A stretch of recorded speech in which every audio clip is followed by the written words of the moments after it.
पहले तो आपको बहुत बहुत बधाई कि फ्रांस से 5 राफेल विमान भारत पहुंच चुके हैं। अंबाला के जो एयरफोर्स स्टेशन पर है उनकी लैंडिंग हुई है। अत्याधुनिक सुविधाओं से युक्त और आधुनिक तकनीक से युक्त और दुश्मन को उसके घर में घुसकर मार करने वाले ये अब तक के सबसे उन्नत श्रेणी के विमान हैं। तो ये तो आपको मैं बधाई देना चाह रहा था। दूसरा ये है कि अब हम बात करते हैं इस बधाई के साथ साथ कुछ ऐसी चीज़ों पर जो कि लगातार हमारे जहन में गौंध रही हैं। जब से कोरोना का दौर शुरू हुआ है, हमारे देश की अर्थव्यवस्था काफ़ी बुरे दौर से गुजर रही है। सरकारी खजाने में पैसा नहीं है और हमारा जो राजकोषीय घाटा है वो लगातार बढ़ रहा है, यानी फिजिकल डेफिसिट जिसको कहते हैं वो लगातार बढ़ रहा है। अब सरकार को पैसा चाहिए, सरकार पैसा कहाँ से लाए? अब कोई अलादीन का चिराग तो है नहीं, क्योंकि फैक्ट्रियां बंद हैं, काम उतनी तेजी से चल नहीं रहा और अभी कोरोना का संक्रमण भी खत्म नहीं हुआ है, मगर सरकार को पैसा चाहिए। तो सरकार क्या कर रही है? तो क्या एक सवाल ये है कि जो निजीकरण का शोर मचा हुआ है इन दिनों भारतवर्ष में कि हर सरकारी उपक्रम को जो घाटे में है उसको प्राइवेटाइज कर दो, तो क्या इसका समस्या का हल ये है ताकि अगर इनको बेचा जाएगा निजी हाथों में, इनका विनिवेश किया जाएगा तो सरकार को पैसा मिलेगा। तो सरकार का जो लक्ष्य है इस विनिवेश के सहारे करीब 1 लाख करोड़ कमाने का है। 1 लाख करोड़ सरकार कमाना चाहती है, अपने सरकारी खजाने को भरना चाहती है इस विनिवेश के सहारे। ये इससे साबित होता है। अब विनिवेश एक ऐसी चीज है, देखिए ये विनिवेश कोई आज नहीं हो रहा। वैसे अटल बिहारी वाजपेयी जब प्रधानमंत्री थे तो बाकायदा एक विनिवेश मंत्रालय का गठन किया गया था और अरुण शौरी उसके मिनिस्टर थे। फिर कांग्रेस की सरकार आई, यूपीए सरकार आई, उसने भी इसको जारी रखा, विनिवेश का क्रेडिट उसको भी जाता है। और उसके बाद नरेंद्र मोदी जी की सरकार आई है, तो जब अर्थव्यवस्था इतने खस्ताहाल दौर में है तो ये निजीकरण करना क्या एक मजबूरी है? इससे पैसा कमाया जाना चाहिए, इससे क्या लाभ होगा?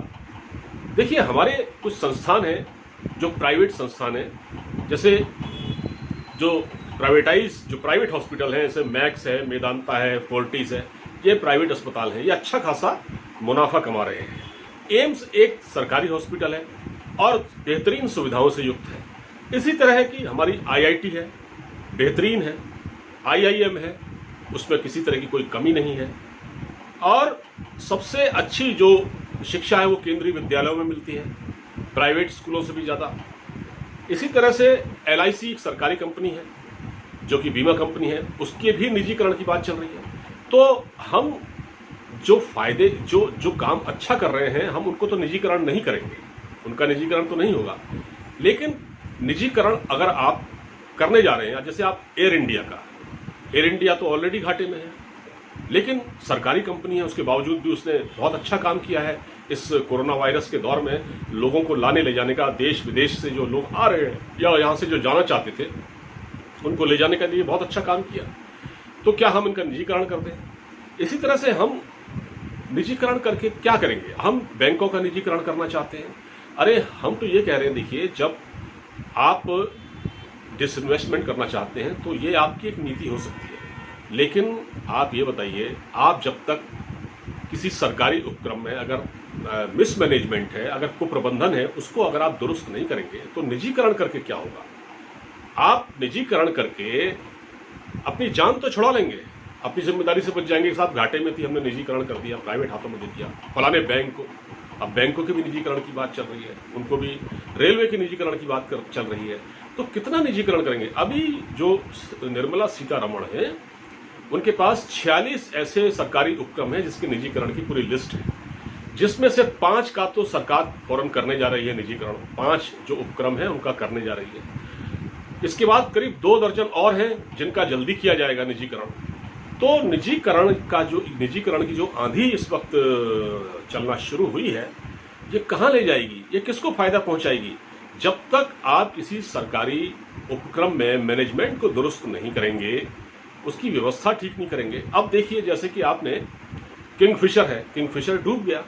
किंगफिशर का मैनेजमेंट ठीक नहीं था, लेकिन उसको आपने ऐसे ऐसे रूट दिए जिस पर मुनाफा कमाता था वो, यानी उसके वहाँ जो मिसमैनेजमेंट था उसमें आपने उसको बेल आउट पैकेज दिए किंगफिशर के मालिक विजय माल्या को, और बेल आउट पैकेज देने के बावजूद और अच्छे रूट देने के बावजूद वो नहीं चली और वो कंपनी डूब गई। उसमें आज हजारों लोग, लाखों लोग बेरोजगार हो गए।